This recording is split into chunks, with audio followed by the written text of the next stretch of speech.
Hi. The Solyndra scandal is really going to be a problem for Barack Obama. Have a nice lunch. This should help your appetite.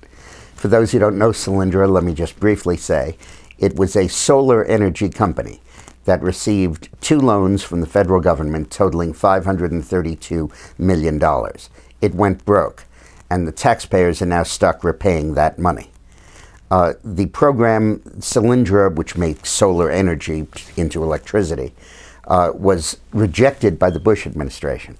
6 days after Obama took office, it was put on a fast track for approval. The guy who was pushing it was the chief investor, a guy named George Kaiser, who had bundled vast amounts of money for Obama. It was put on a fast track. The loan approvals were expedited by the White House because they wanted Biden and Obama to go there and announce the green jobs, and this was such a great example of what their program could achieve.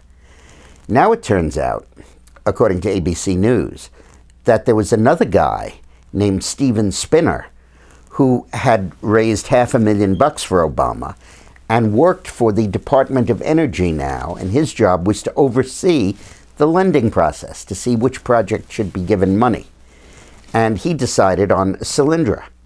And his wife, Allison, worked for a private law firm and got $2.4 million in legal fees to handle the Solyndra loan.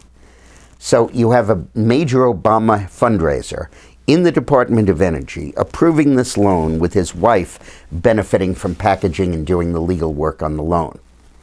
So this scandal is just going deeper and deeper. And there was a very interesting byplay going on in Congress this last week.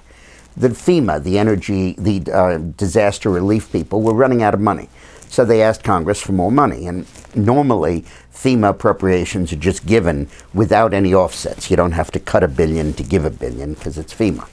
Now, the Senate insisted that that continue, but the House Republicans said, no, we want cuts if we're going to increase the funding to FEMA. And in particular, we want to cut the $1.5 billion that remains in the loan program for green energy jobs that Spinner oversees, that the Solyndra money came out of.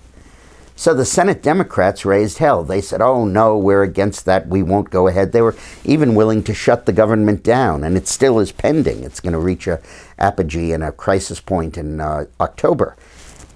The Democrats were so insistent on keeping this program going, largely because all of these programs, like Solyndra, that have gotten the government money, are essentially getting a loan to permit them to produce electricity at higher than market prices. And the difference between what they have to charge to break even or make a profit and the actual market price for electricity is funded by this loan. Now, obviously, when you stop making the loan, nobody's going to pay double for electricity. When you stop making the loan, the company will go bankrupt. And the Democrats are scared to death that if we don't spend this extra $1.5 billion, there are going to be a dozen or 2 dozen Solyndra-like bankruptcies, each with its own investigation, each with its own story. So they're digging in and insisting on the $1.5 billion. The whole concept of these loans is, of course, flawed. Either you produce electricity at market prices or you don't. If you do, you may need some startup capital. Well, that's fine. But if you and then you don't need any ongoing financing because you're selling the electricity at market rates. But if you can't get it down to the market rates, a subsidy isn't going to help you. And the minute the subsidy stops, the firm goes broke. And that's exactly what happened with Solyndra.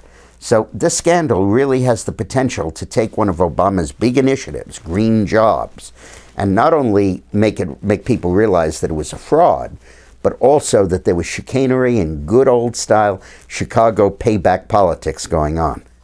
Thanks for watching.